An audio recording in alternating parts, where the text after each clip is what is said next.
हमारे मोबाइल से या व्हाट्सएप से हमारा जीमेल और पासवर्ड कंप्रोमाइज़ हो जाता है, या फिर ऐसे होता है कि एक ही जीमेल मोबाइल में भी लॉगिन है और सेम जीमेल लैपटॉप में भी लॉगिन है। तो मोबाइल पे आपके 10 किस्म के जो है वो पासवर्ड होते हैं, पिन होता है, पासवर्ड होता है, जीमेल का अलग पासवर्ड होता है।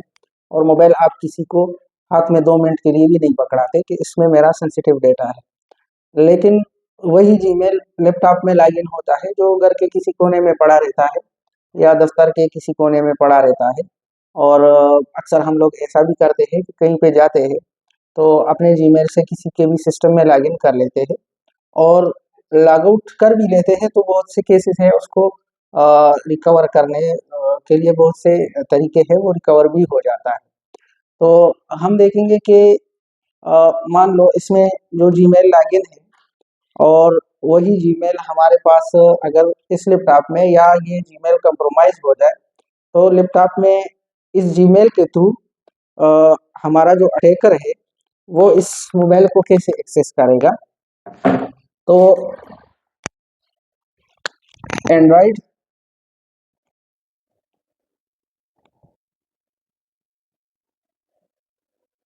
डिवाइस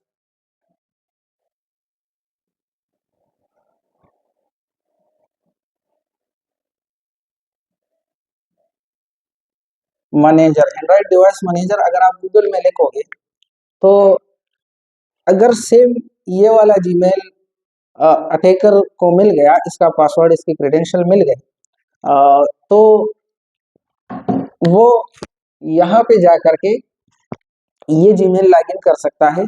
और उसके पास क्या क्या एक्सेस होगा, उसके पास एक्सेस होगा कि इंस्टॉल कर सकता है, कुछ भी इंस्टॉल कर सकता है और इसको लॉक कर सकता है, रिस्टोर कर सकता है, रिस्टोर कर सकता है, आपकी लोकेशन वो देख सकता है, रियल टाइम लोकेशन है, चाहे आपकी लोकेशन उस टाइम आप ने लोकेशन ऑन भी नहीं किया होगा तो उसको आपकी रियल टाइम लोकेशन दिखेगी कि आप इस वक्त कहाँ पर हो। और आप कुछ भी करते हो तो वो आसानी से देख सकता है, वो जो आपकी एक्टिविटी है वो देख सकता है। तो इसके साइड इफेक्ट तो ये है कि अगर किसी को ये मिल गया तो वो आपके साथ ये चीज़ें कर सकता है और ये बहुत ही खतरनाक किस्म की चीज़ें हैं। जैसे कि इंस्टॉल अगर कर सकता है तो कोई भी मालवेयर इंस्टॉल कर सकता है, कोई भी स्क्रिप्ट रन कर सकता है आपके मोबाइल में और कुछ भी कर सकता है। कोई मॉनिटरिंग ऐप इंस्टॉल कर सकता है, मिररिंग ऐप इंस्टॉल कर सकता है जिससे आपकी स्क्रीन को वो मिरर करे। और बहुत सारे इस तरह पेरेंटल कंट्रोल ऐप है, बगैर हैकिंग किए प्ले स्टोर से पेरेंटल ऐप को डाउनलोड करके आपके मोबाइल में और अपने सिस्टम में इंस्टॉल कर सकता है और वो आपको मॉनिटर कर सकता है।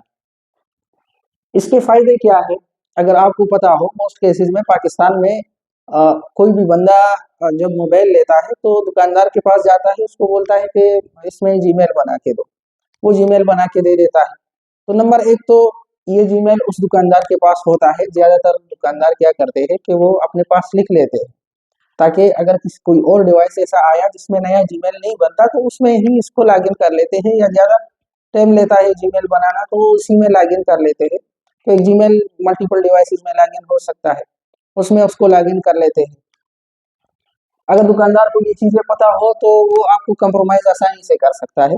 लेकिन इसके अलावा फ़ायदे क्या है? फ़ायदा ये है इसका कि मान लो आपने एक पुराना मोबाइल खरीदा है और आपके पास उसकी आईएमईआई नंबर भी नहीं है, जो आईएमईआई नंबर है वो आपके पास नहीं है। तो आप क्या कर सकते हो, आप ये कर सकते हो कि जैसे ही आपका डिवाइस खो गया है तो आप एंड्रॉइड डिवाइस मैनेजर में जा करके किसी से भी डिवाइस ले लो, या कोई लैपटॉप अगर आपके पास हो, अगर नहीं हो तो नेट कैफे जगह जगह अवेलेबल है, कहीं भी जा करके एंड्रॉइड डिवाइस मैनेजर खोलो, उसमें अपना ईमेल और पासवर्ड एंटर करो।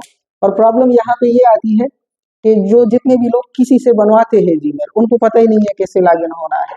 और अगर पता है तो उन ज़्यादातर लोगों को अपना जीमेल का पासवर्ड भी नहीं आता है, याद ही नहीं है उनको कि ये पासवर्ड इसका क्या है। तो अगर आपके पास जीमेल और पासवर्ड है तो इससे आप लॉगिन हो सकते हो और आप लाइव लोकेशन देख सकते हो कि मेरा मोबाइल अभी कहाँ पर है। जैसे आप मोबाइल आपका चोरी हो गया, या मान लो किसी मोबाइल पे कोई बड़ा वारदात हुआ, तो जो साइबर क्राइम वाले हैं या जितने भी बड़े इदारे हैं, तो उनके भी यही सेम तरीके हैं कि वो आईवीआई नंबर से उसको ढूंढते हैं, या मोबाइल नंबर से ढूंढते हैं, या फिर इन तरीकों से ढूंढते हैं। हम वो तरीके भी देखेंगे, लेकिन सबसे आसान तरीका ये है कि अगर आपके पास अपना जीमेल और पासवर्ड है, तो आप उसकी लाइव लोकेशन देख सकते हो।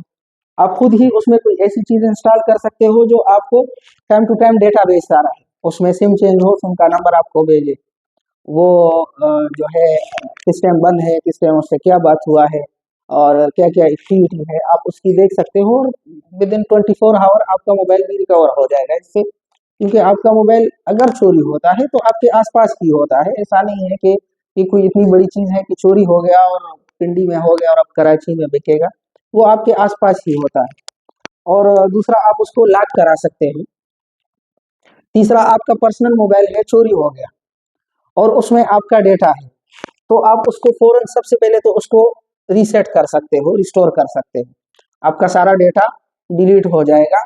ज्यादातर क्या होता है कि कोई मोबाइल जब चला जाता है, कोई चोरी हो जाता है, तो उसमें ज्यादा केसेस में क्या होता है कि विक्टिम इस चीज के लिए ज्यादा परेशान होता है कि मोबाइल की खैर है, मोबाइल चला गया कोई बात नहीं, उसमें मेरा डेटा है। डेटा मतलब फैमिली की तस्वीरें भी हो सकती है। डेटा ज्यादातर पाकिस्तान में लोगों का जो है वो तस्वीरों की शक्ल में होता है, तो ऐसा डेटा के वो कहीं बाहर जाएगा तो उस बंदे की थोड़ी सी वो इंसल्ट होती है। फैमिली पिक्चर्स हो गई और काफ़ी चीज़ें इसमें आती है, या व्हाट्सअप चैट वगैरह चीज़ें हैं उसमें काफ़ी, तो ये आप स्टोर करा सकते हो और आपका डेटा किसी ऐसे बंदे के हाथों में नहीं जाएगा कि आपको परेशानी होगी। तो ये अच्छे के लिए भी यूज होता है, लेकिन हैकर क्या करते हैं, एक ईमेल काफ़ी है उनके लिए, आपका ईमेल मेरे लिए काफ़ी है। मतलब आपका ईमेल अगर मेरे पास आ गया, तो आपके जितने डिवाइसेस में वो ईमेल चल रहा है, जितने डिवाइसेस में वो ईमेल लॉगिन है, तो उन सब डिवाइसेस का एक्सेस मेरे पास है और आपसे ज़्यादा मेरे पास है, क्योंकि आप अपने डिवाइस को जैसे इस्तेमाल करना होता है वो इस्तेमाल भी नहीं जानते, और मैं जानता हूँ कि मैं कैसे अपने डिवाइस को और किसी के भी डिवाइस को कैसे इस्तेमाल किया जाता है। तो आपसे ज़्यादा, आप अगर 40% किसी डिवाइस को यूज़ करोगे, तो मैं हो सकता है 90% या 95% उस डिवाइस को यूज़ करूँ जो मेरे हाथ में भी ना हो। तो ये चीज़ें थी, अपना ईमेल पासवर्ड सिक्योर रखें। और हैकिंग क्या होती है, कैसे होती है, आपका ईमेल पासवर्ड आप अभी इस वक्त हैक हो या नहीं हो, ये पता कैसे लगाया जाएगा, आपका ईमेल और पासवर्ड लीक है नहीं लीक है, ये पता दुनिया में दो तरह के लोग हैं। एक वो है जिनको पता है कि मैं हैक हो चुका हूँ, और दूसरे वो है कि जिनको पता ही नहीं है कि मैं हैक हो चुका हूँ, बाकी हैक सब हो चुके हैं। अब हम हर जगह पे लॉगिन करते हैं, हर दूसरे तीसरे वेबसाइट में हम जाते हैं, वो जो क्रेडेंशियल हमसे मांगता है हम उसको वो क्रेडेंशियल देते हैं।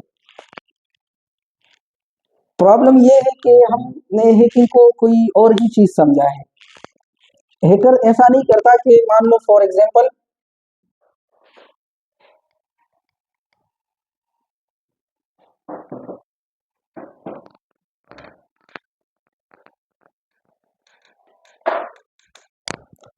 Eight Gmail dot com for at Gmail dot com आपका ईमेल है, मुझे ये ईमेल मिल गया। ईमेल तो आसानी से मिल जाता है, आप अभी किसी को मैं कह दूंगा यार मुझे अपना ईमेल भेज दो, मैंने आपको कुछ मेल करना है, तो वो मुझे ईमेल दे देगा। मेल तो आसानी से मिल जाता है। अब आपका मेल मिल गया, तो आपके ख्याल से मैं क्या करूंगा कि इसका नाम है, मान लो अदनान नाम है, तो मैं क्या करूंगा, इस तरह ट्राई करूंगा, अदनान एड 1 2 3 4 5, या अदनान और अदनान का डेट ऑफ बर्थ, या मतलब है इसको चीज़ों को उल्टा पुल्टा करके एक एक करके ट्राई करूंगा। नहीं, ऐसा नहीं। आप सबके जीमेल कहीं ना कहीं कंप्रोमाइज हुए हैं, कहीं बैंक से हुए हैं। दुनिया में ज्यादातर हैक बैंक होते हैं, वो छुपाते हैं, वो बताते नहीं है। ज्यादातर हैक बैंक होते हैं पर बैंक बताते नहीं है, क्योंकि अगर वो बता दे तो लोगों का ट्रस्ट खत्म हो जाएगा। तो ज्यादातर ऐसी जगहों से आपका ईमेल और आपका पासवर्ड लीक हो चुका है, वो लीक हो चुका है और वो एक बुल्क में बिकता है। मतलब 1 लाख ईमेल, 1 करोड़ ईमेल और उसके पासवर्ड, इस तरह डार्क वेब पे ये बिकते हैं और लोग खरीदते हैं। ठीक है, अभी आपको कोई थ्रेट नहीं आया तो इसका मतलब ये है कि आपका ईमेल या तो अभी बिका नहीं है या बिका है। इनकेस मैंने 1 करोड़ ईमेल खरीद दिए बुल्क में, तो उन सबको मैं एक दिन में अप्रोच तो नहीं कर सकता, एक एक की बारी आएगी, एक एक की बारी आएगी। तो होलसेल में और परचून में ये चीज चलती है। जैसे मान लो एक बंदा है, उसने किसी डेटाबेस को अप्रोच किया, फेसबुक के डेटाबेस को अप्रोच किया और कंप्रोमाइज कर दिया, और फेसबुक में उसने करोड़ों ईमेल और पासवर्ड निकाल लिए। अब अब वो एक होलसेलर है, वो एक एक को ट्राई नहीं करेगा, वो जाएगा डार्क वेब पे और सारे ईमेल पासवर्ड को एक साथ बेचेगा।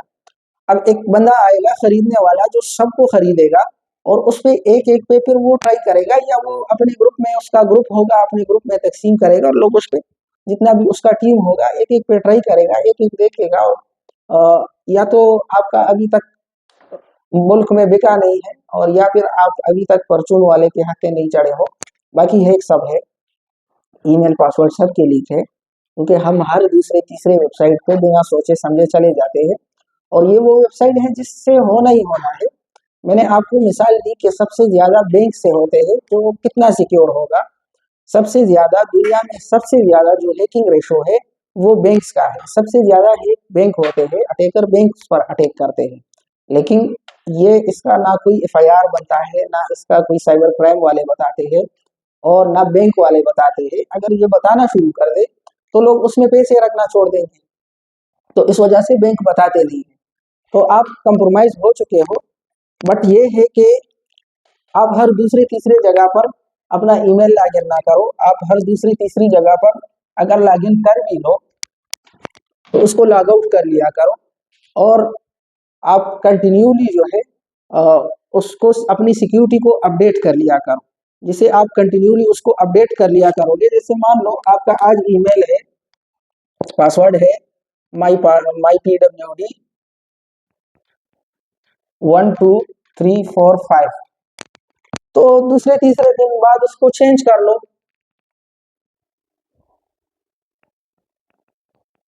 माई पी डी 53412, इस तरह उसको चेंज कर लो। मान लो आज अटैकर आया, आपका ये पासवर्ड ले गया, लेकिन जब वो आगे इसको प्रोसेस करेगा तो आपका पासवर्ड चेंज होगा। जब आगे उसको प्रोसेस करेगा तो आपका पासवर्ड चेंज होगा। तो बचने के तरीके ये है कि आप खुद को अपडेट कर लिया करो। ज्यादातर लोग एक बार ईमेल बना लेते हैं और वही उनका पासवर्ड होता है। वो क्या उनका पासवर्ड होता है, अगर मुस्तकबिल में उनको 10 ईमेल बनाने पड़े तो पासवर्ड वही एक होता है, क्योंकि वो कहते हैं ये हम भूल जाते हैं, ये काम की चीज नहीं है, ये हम भूल जाते हैं। पासवर्ड उनका सेम ही होता है अगर 10 भी बना ले। तो इस तरह से हम देख सकते हैं, अगर हम इसको कंप्यूटर में देखेंगे कि मैं इस डिवाइस को, इसकी लोकेशन और इसका जो है सारा डेटा कैसे एक्सेस कर सकता हूँ,